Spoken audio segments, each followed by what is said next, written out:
Hello बच्चों, तो कैसे हो आप? आशा करता हूँ ठीक होंगे। और आज की इस क्लास में हम वन लाइनर इम्पोर्टेंट क्वेश्चन लेकर आए हैं जो आने वाले एग्जामों के लिए बहुत महत्वपूर्ण रहने वाले हैं।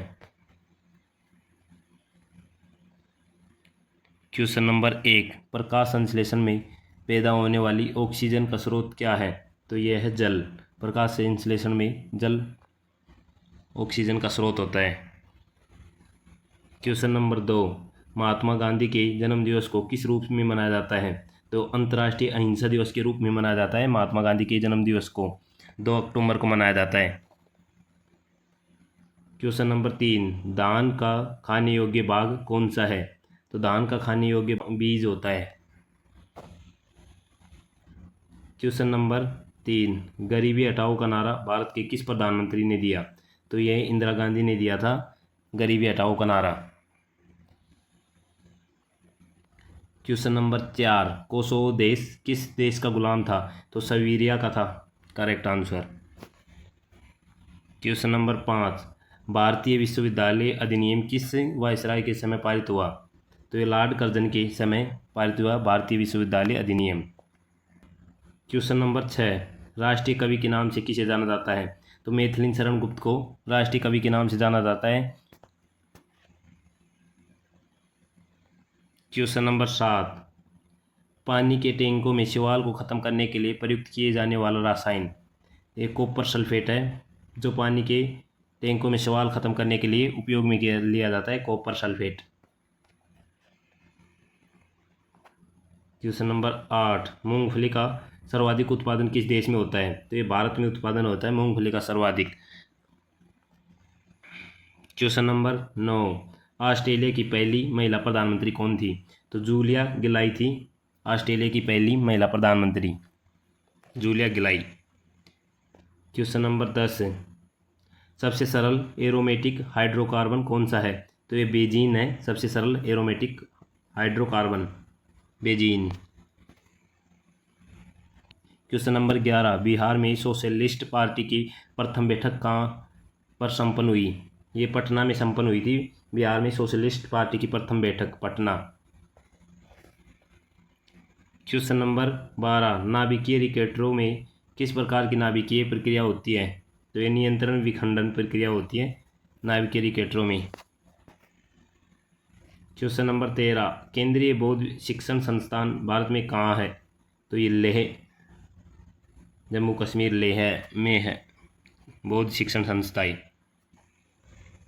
क्वेश्चन नंबर 14, मनुस्मृति, रामायण और महाभारत की रचना किस काल में हुई? तो शुंग काल में हुई थी मनुस्मृति, रामायण और महाभारत की रचनाएं शुंग काल में।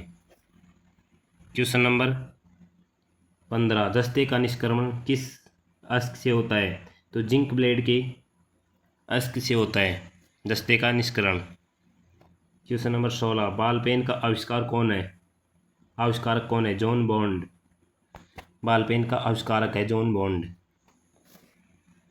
क्वेश्चन नंबर 17, मैसूर गोल्फ खिलाड़ी विजय सिंह किस देश से संबंधित है? तो ये फिजी से संबंधित है, मैसूर गोल्फ खिलाड़ी Vijay Singh, Fiji.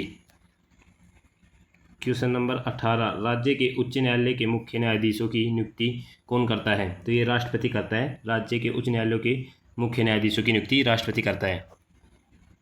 Question number 19, संघ लोक सेवा आयोग का व्यय किस पर भारित है? तो ये भारत के सिंचित निधि पर भारित है संघ लोक सेवा आयोग का व्यय। क्वेश्चन नंबर 20, वह एंजाइम जो वसा और अम्ल में ग्लिसरॉल में बदल जाता है? तो लाइपेज, करेक्ट आंसर। संयुक्त राष्ट्र संघ का 173वां सदस्य कौन देश बना है?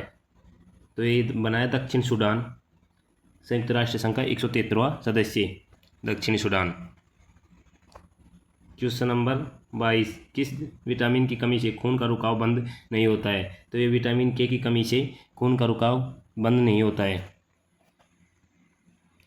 क्वेश्चन नंबर 24, हिंदी दिवस कब मनाया जाता है? तो ये 14 सितंबर को मनाया जाता है हिंदी दिवस, 14 सितंबर। क्वेश्चन नंबर 25, संविधान के किस अनुच्छेद द्वारा हिंदी को राष्ट्रीय भाषा घोषित किया गया? तो अनुच्छेद 343 के तहत हिंदी को राष्ट्रीय भाषा घोषित किया गया। ओलंपिक खेलों का आयोजन कितने वर्षों बाद होता है? तो ओलंपिक खेलों का आयोजन 4 वर्ष के बाद होता है। अंतर्राष्ट्रीय मानवाधिकार दिवस कब मनाया जाता है? तो ये 10 दिसंबर को मनाया जाता है, अंतर्राष्ट्रीय मानवाधिकार दिवस। किस देश की स्थलीय सीमा सर्वाधिक देशों के साथ लगती है? तो चीन की सीमा सबसे ज़्यादा या सबसे अधिक देशों के साथ सीमा बनाता है चीन। बैरोमीटर के पठान में तेजी से गिरावट किस बात का सूचक है? तूफान का सूचक है। बैरोमीटर के पठानों में तेजी से गिरावट तूफान का सूचक बताया जाता है। भारतीय मरुस्थल का क्या नाम है? तो थार कहते हैं भारतीय मरुस्थल को, थार का मरुस्थल, जो हमारे राजस्थान में ही है। काजीरंगा राष्ट्रीय अभयारण्य किस राज्य में है? तो ये असम में स्थित है, काजीरंगा राष्ट्रीय अभयारण्य। पृथ्वी अपनी धुरी पर किस दिशा में घूमती है? तो ये घूमती है पश्चिम से पूर्व की ओर। पृथ्वी अपनी धुरी पर पश्चिम से पूर्व की ओर घूमती है। उज्जैन किस नदी के किनारे बसा हुआ है? तो सिरपा नदी के किनारे बसा है उज्जैन। कौन सी धातु बिजली की सबसे अधिक सुचालक है? तो चांदी बिजली की सबसे अच्छी सुचालक धातु मानी जाती है। गोबर गैस में मुख्य रूप से क्या पाया जाता है? मीथेन। गोबर गैस में मुख्य रूप से मीथेन पाया जाता है। बस एक लाइक चाहिए। Thank you watching my video.